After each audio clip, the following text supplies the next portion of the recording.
Good day mga ka-sounds, welcome sa ating channel. Bale, today sasagutin natin yung tanong sa previous video natin dun sa nag-comment tungkol sa ating new box na power amplifier na Class D. Ito, yan, new box RS4500. Sabi kasi niya more videos daw dito sa ating amplifier na Class D 4 channels. So 4 channels po yan. Kung makikita nyo, channel A, channel B, channel C, and channel D. Ito na yung video na yun. So para sa nagtanong, no, itong new box RS4500 na 4-in-1 Class D amplifier, for me ay isang versatile na power amplifier. Bakit? Kasi isang amplifier lang, ito lang, yan lang. Kung nakikita nyo, napakanipis and of course napakagaan yan, no?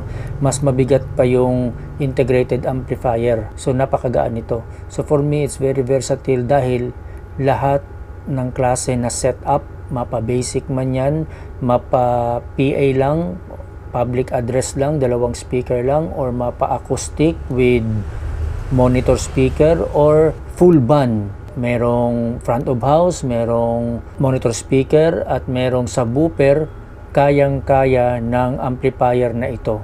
Isang amplifier lang, 4-in-1, isa lang yung karga mo, napakagaan pa, and Class D amplifier na siya. Kayang-kaya niya ang ganong klaseng setup. Lahat ng setup, mapa basic at mapa advanced setup, kayang-kaya niya. So papakita ko ang setup na yon para ma-appreciate, especially nung yung nag-comment at nagtanong patungkol sa new box RS500 na Class D amplifier na ito.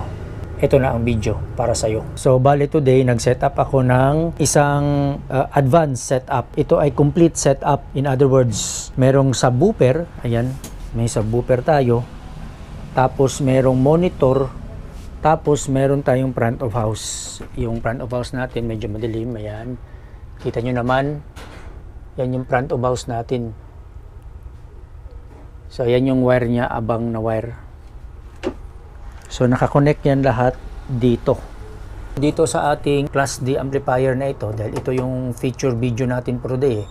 Ito yung ating front of house, channel 2 and channel 4. Kung makikita nyo dito sa ating mixer, naka-out tayo, dalawa out, ito na yun.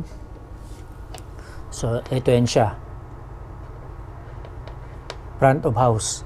And then auxiliary natin para sa subwoofer, ito siya.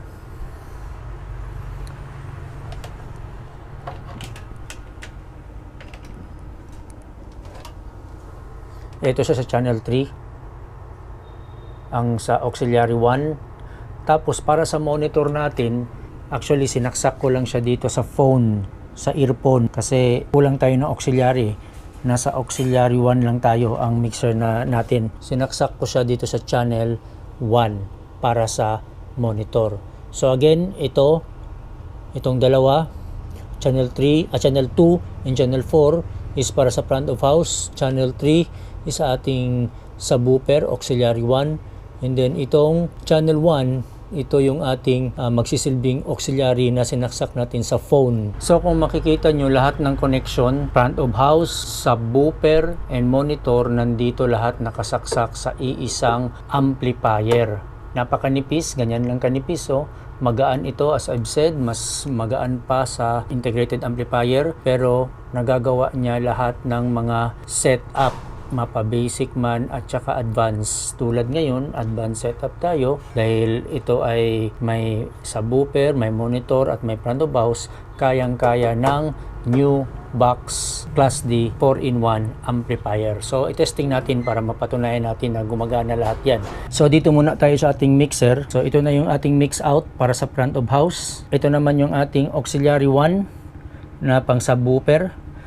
At itong phones, kung nakikita nyo, ito ang gagamitin nating pang monitor. Dito ko siya sinaksak sa phone kasi yung mixer natin is isa lang yung kanyang auxiliary. Actually may nakalagay dito na auxiliary 2, pero walang walang function to eh. Na-explain ko na yan nung naggumawa tayo ng review ng Joson 8. Walang function to. Kung meron man, napakapangit ang function niya is parang ganito lang din, parang ginawa ko lang na katulad lang sa phone. That's why mas maganda sana kung meron tayong, tulad ng sabi ko, ang mas magandang mixer na bibilhin is yung maraming auxiliary 1, auxiliary 2 hanggang auxiliary 6 kung maaari. Pero kung wala naman, kahit hanggang auxiliary 2 pwede na sana, para kapag mag-setup tayo ng full setup, yung merong subwoofer tulad nito, may subwoofer tayo na setup ngayon, so magagamit natin yung subwoofer tulad ng ginawa natin ngayon sa auxiliary 1, tsaka yung monitor sana sa auxiliary 2 sana masaksak, which is wala nga itong mixer na ito, kaya sinaksak ko lang siya dito sa phones. So magsa-sound check tayo para may pakita na itong ating 4-in-1 Class D amplifier ay kayang-kaya niyang gampanan yung basic setup and advanced setup tulad ng na-setup natin ngayon dito. Sound check tayo. So ito na nga, magsa-sound check na tayo dito sa ating Class D na 4-in-1 amplifier, new box, naka full volume lahat yan. Okay? Pansin nyo, naka full volume na lahat yan. So ngayon, magpapa-sound tayo. So yan, naka-play na. Ang una nating patutunugin is yung subwoofer muna. Okay? So as I've said, kumuha tayo ng subwoofer dito sa auxiliary 1. So ito yung volume ng auxiliary, main volume ng auxiliary 1. Okay? Ito yung main volume niya. And then ito naman yung control niya sa mga auxiliary, itong kulay blue na ito. So ngayon, since dito tayo, papatunugin natin. Guys, kahit hindi ko na i-on ito, kahit hindi ko iangat ito, fader, dahil naka-auxiliary connection tayo sa ating subwoofer, tutunog yan kapag bubuksan ko ito, okay? Kumbaga, itong knob na ito yung pinaka parang fader ng auxiliary. Tapos ito namang, itong knob na ito yung pinaka master volume, kunyari ng ganito, no? Sana na-gets nyo. So, patutunugin natin yung subwoofer muna, ha? Ayan guys, oh, subwoofer. Subwoofer lang ang tumutunog niyan. By the way, guys, hindi tayo dumaan ng anumang processor, no? Wala tayong ginamit na crossover or equalizer. Kumbaga, direct setup ito lahat from mixer to amplifier. Okay, so kaya yung ating subwoofer, syempre may vocals na lalabas dyan na konti, no? Kasi wala nga tayong mga processor na dinaanan. Kasi ang pinifeature lang naman ng video na ito, pinag-uusapan, is yung Class D amplifier na ito na new box. Yun yung tanong kasi sa comment. So again, bubuksan ko ang subwoofer. So ayan guys, tumutunog yung subwoofer. Subwoofer lang pa ang tumutunog. Yung ating monitor speaker, ito yung monitor speaker, hindi ko pa yan pinapatunog. Walang lumalabas na sound dyan, kundi dito lang sa subwoofer. Yan. So patayin na muna natin. So natapos na natin patunugin ang subwoofer. Ngayon ang patunugin naman natin yung ating front of house. So magpe-fader lang tayo dito. So ayan guys, kung naririnig nyo, ang tumutunog ngayon yung ating front of house. Yung nasa taas na yan, yan ang tumutunog, front of house.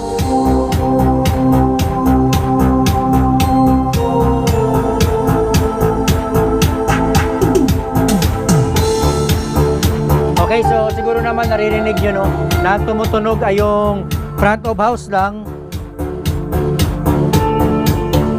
Ngayon naman guys, ang patunugin natin yung ating, ang monitor speaker. Pero hindi ko lang siya ma-separate na tunog na siya lang mag-isa, sasabayan doon sa ating front of house kasi nga nakasaksak tayo dito sa phone.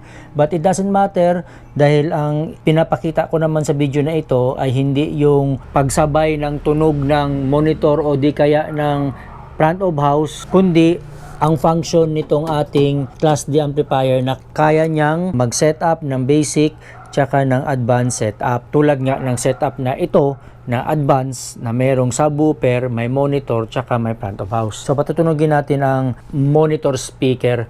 ito nga pala ang volume ng monitor speaker, itong phone. So naka-off muna yan. So kapag iangat ko ito, tutunog ang front of house, okay? Pakinggan. So front of house yan ang tumutunog guys ha. So ngayon, hininaan ko lang, kung narinig nyo, hiniraan ko lang. Tapos, ito wala pang tunog ha. Wala pa itong tunog oh. Ang tumutunog lang yung front of house. Ang ating monitor speaker wala pa. So ngayon bubuksan ko guys ito ang phone na nagsisilbing monitor speaker. Pakinggan nyo. Lalakas ang tunog niyan. So ayan guys oh. Tumunog na yung ating monitor speaker, di ba? Kanina mahina yun kasi front of house lang. Patayin ko ang monitor speaker, papatayin ko ito ha. Pakinggan nyo, ihina yan, mawawala ang tunog. Oh, humina, di ba? At tumutunog na lang yung front of house natin, pero yung ating monitor wala. So ngayon bubuksan ko ulit. Ito, bubuksan ko ulit ha. Tututok ko lang yung camera dito sa monitor speaker, bubuksan ko. Oh, ayan, di ba? Tumunog na siya. Nakabukas na rin yung ating volume para sa monitor speaker. Alright, patayin lang muna natin. Alright, ngayon nandito tayo sa ating new box na Class D amplifier 4-in-1 channel. So ngayon, titingnan natin ngayon yung ilaw. Tapos patutunogin natin isa-isa. Yung front of house, tsaka yung monitor speaker, tsaka yung subwoofer. So bali, subwoofer muna ang una natin patutunogin. Tataas siya na. Okay, subwoofer, bubuksan ko ha. Ayan. So kung nakita nyo, ito yung subwoofer natin, channel 3. Ayan o, siya lang mag-isa umiilaw. So patayin ko ha. Patayin ko ang subwoofer. Ngayon ang patutunogin natin yung ating front of house. Ito yan, itong dalawa, channel 2 and channel 4. So ayan. So ayan, channel 3 and channel 4, dalawang channel, dalawang ilaw ang umiilaw. Ngayon patunugin natin ang monitor speaker. So ito yan sa channel 1, wala pang ilaw ha. Pailawin natin, patutunugin natin. Bubuksan ko ha. So ayan o, channel 1 umilaw na rin siya. So ibig sabihin tumutunog na yung monitor speaker, tsaka ito front of house, dalawa. Itong channel 3 hindi pa umiilaw kasi hindi pa naman tumutunog. Patutunugin natin yan, paiilawin natin yan. So pagmasdan ha, halos lahat umiilaw, tatlo na yung umiilaw, yung isa wala pa. Patutunugin natin, paiilawin natin.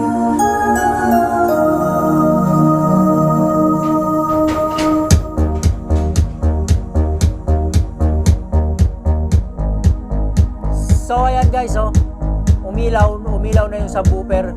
Ibig sabihin functional na lahat. Itong channel 3, channel 2 pala, itong channel 2, and then itong channel 4, front of house yan, front of house. Tapos yung channel 1 is monitor speaker, and then channel 3 is yung subwoofer. So umiilaw na lahat guys.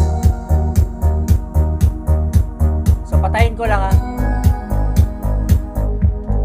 Doon sa nagtanong sa ating comment section na sinagot natin patungkol daw sa new box RS4500 Class D 4-channel amplifier natin, sabi niya more videos sa amplifier na ito. So ito na guys, isa sa mga video ng ating new box Class D 4-channel amplifier. Sana nakatulong to sa tanong nyo na gusto nyong malaman about sa amplifier na ito. Ako nagustuhan ko talaga itong amplifier na ito, kaya nga na ito ang binili ko. Dati kasi ang gamit ko is integrated amplifiers kasi magaan, yun talaga ang habol ko eh. Bakit gumagamit ako ng integrated dati? Kasi magaan. Ayaw ko nang mabibigat yung power amplifier na mabibigat, no? Yung toroidal transformer kasi sobrang bigat yun. Tapos mag-isa lang tayo.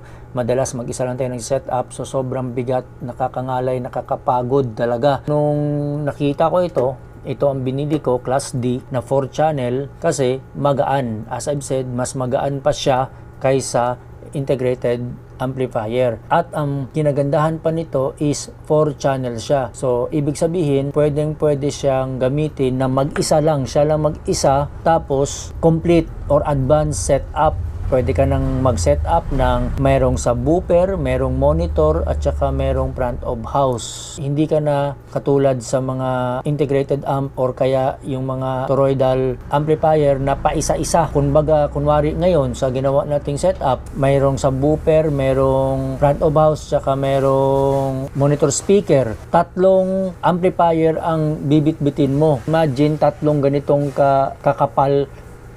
So, napakabigat nun. Pero this time, dahil ito na lang ang gamit ko, ang 4-in-1, so napakagaan and kaya niyang mag-set up ng advanced setup with subwoofer, monitor, and front of house. Again, ulitin ko lang, direct connection lang ito lahat. Wala itong crossover. Kung nakita nyo, wala tayong crossover dyan. Wala tayong equalizer. From mixer to amplifier lang ang ating setup. Napaka-convenient talaga nitong Class D 4-channel amplifier gawa ng Newbox. Hindi lang Newbox guys, no? Brand lang kasi yan eh. So, nasa sa inyo kung anong brand ang gusto nyong bilhin. So, hindi naman yung brand ang pinopromote ko dito, kundi itong 4-in-1. So, kahit anong brand, basta 4-in-1 na Class D amplifier. Pero dun sa nagtanong nga sa comment, so, dahil ito naman yung nakita niya, ito yung brand. So, ito na yung video na para sa inyo, sir. Sana ay nasagot ko yung or nabigyan ko linaw yung tanong nyo patungkol dito sa ating Class D na 4-channel amplifier. So guys, hanggang dito na lang. Thank you so much for watching and God bless and to God be the glory. So sound check tayo ulit. Patunugin natin lahat.